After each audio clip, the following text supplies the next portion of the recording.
A los 33 años Jesús fue condenado a muerte, la peor muerte de la época. Solo los criminales eran condenados como Jesús. Jesús en el huerto suda sangre. Los evangelios nos dicen que Jesús comenzó a sudar sangre cuando estaba orando en el Monte de los Olivos, específicamente en el jardín del Getsemaní. Esto no es un lenguaje poético sino una condición médica llamada hematidrosis. No es muy común pero puede darse cuando hay un alto grado de sufrimiento psicológico. Lo que sucede es que la ansiedad severa provoca la secreción de químicos que rompen los vasos capilares en las glándulas sudoríficas. Como resultado, hay una pequeña cantidad de sangrado en las glándulas y el sudor emana mezclado con sangre. No es mucha sangre sino una cantidad muy pequeña. Esto provocó que la piel quedara extremadamente frágil de modo que cuando Jesús fue flagelado por el soldado romano al día siguiente, su piel ya estaba muy sensible. Ya Jesús estaba debilitado por lo sucedido en el huerto. Las flagelaciones romanas eran conocidas por ser terriblemente brutales. Generalmente consistían de 39 latigazos.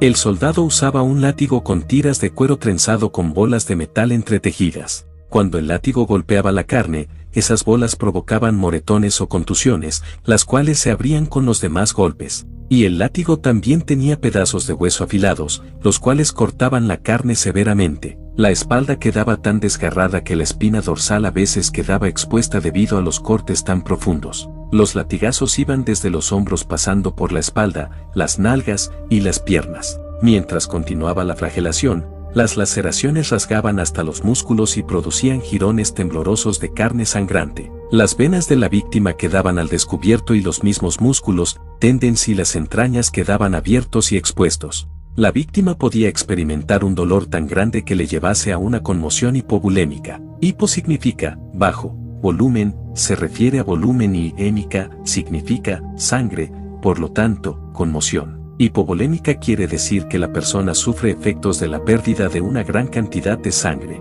Esto causa 4 efectos. 1. El corazón se acelera para tratar de bombear sangre que no existe. 2. Baja la presión sanguínea, lo que provoca un desmayo o colapso. 3. Los riñones dejan de producir orina para mantener el volumen restante. 4.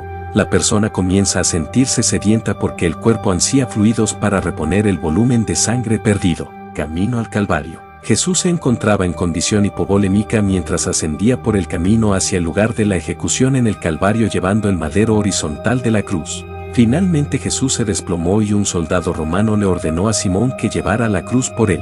Luego Jesús dice, «Tengo sed», y en ese momento se le ofrece un trago de vinagre. En el momento de la crucifixión, la muerte de Jesús fue todavía peor que la crucifixión común. No a todos los criminales condenados los clavaban a la cruz. Muchos eran amarrados. A Jesús lo acostaron y clavaron sus manos en posición abierta en el madero horizontal. Esta viga se llamaba patibulum y en ese momento estaba separado el madero vertical, que estaba clavado al suelo de forma permanente. Los clavos que los romanos usaban eran de 13 a 18 centímetros de largo, afilados hasta terminar en una punta aguda. Se clavaban por las muñecas. El clavo atravesaba el nervio mediano. Ese es el nervio mayor que sale de la mano y quedaba triturado por el clavo que lo martillaba. Este dolor es similar al que uno siente cuando se golpea accidentalmente el codo y se da en ese huesito, en el nervio llamado cúbito, pero ahora imagine tomar un par de pinzas y presionar hasta triturar ese nervio. Ese dolor es similar al que Jesús experimentó. Al romper ese tendón Jesús y por tener sus muñecas clavadas, Jesús fue obligando a forzar todos los músculos de su espalda para poder respirar. Dolor excruciante. El dolor era tan insoportable que literalmente no existían palabras para describirlo.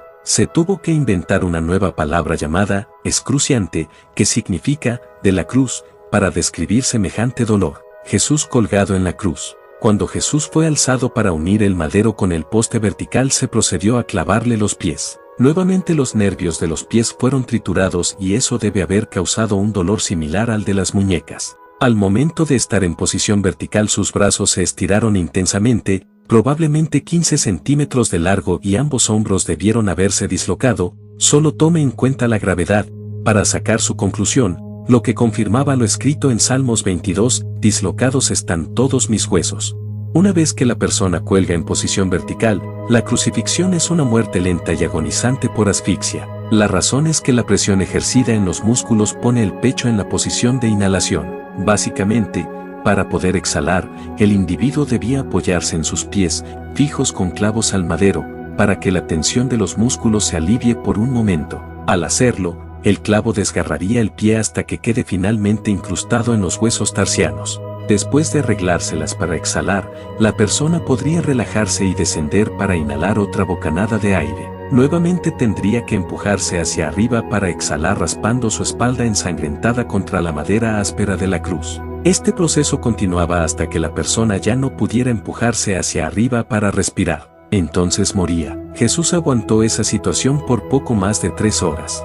Muerte de Jesús. A medida que la persona reduce el ritmo respiratorio, entra en lo que se denomina acidosis respiratoria. El dióxido de carbono de la sangre se disuelve como ácido carbónico, lo cual causa que aumente la acidez de la sangre.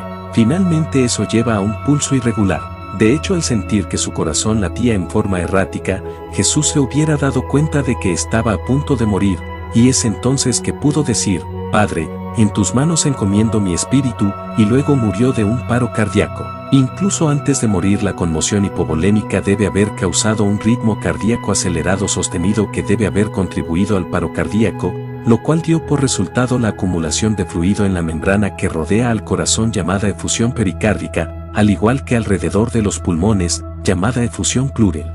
Traspaso del corazón. Para acelerar la muerte, los soldados quebraban las piernas de los crucificados, utilizando para ello una lanza romana para despedazar los huesos de la parte inferior de las piernas. Eso evitaba que la persona empujara hacia arriba con las piernas para poder respirar, así que la muerte le seguía en cuestión de minutos. En el Nuevo Testamento se nos dice que los huesos de Jesús no fueron quebrados como ocurrió con los otros crucificados. Esto fue así porque los soldados habían confirmado que Jesús había muerto. Así se cumplió la profecía del Antiguo Testamento acerca del Mesías, donde se dice que ninguno de sus huesos sería quebrado. Pero el soldado romano, para confirmar la muerte de Jesús, le clavó la lanza en su costado derecho. La lanza atravesó el pulmón derecho y penetró el corazón. Por lo tanto, cuando se sacó la lanza, salió fluido claro, como el agua, seguido de un gran volumen de sangre, tal como lo describe Juan, uno de los testigos oculares, en su Evangelio. Además, hay que mencionar la humillación que sufrió por el desprecio y las burlas,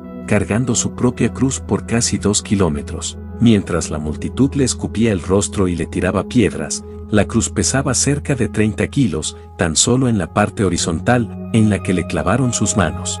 Romanos capítulo 5 versículos 7 al 11. En verdad, apenas habrá quien muera por un justo, por un hombre de bien tal vez se atrevería uno a morir, mas la prueba de que Dios nos ama es que Cristo, siendo nosotros todavía pecadores, murió por nosotros. Con cuánta más razón, pues, justificados ahora por su sangre, seremos por él salvos de la cólera. Si cuando éramos enemigos, fuimos reconciliados con Dios por la muerte de su Hijo, con cuánta más razón, estando ya reconciliados, seremos salvos por su vida. Y no solamente eso, sino que también nos gloriamos en Dios, por nuestro Señor Jesucristo, por quien hemos obtenido ahora la reconciliación. Jehová demostró su gran amor cuando permitió que Jesucristo, su Hijo, muriera por seres humanos pecadores, Juan 3:16. Y, como pecadores, los humanos tenemos la tendencia a pensar y a hacer cosas que van en contra de las normas justas de Dios, Colosenses 1:21-22. Sin embargo,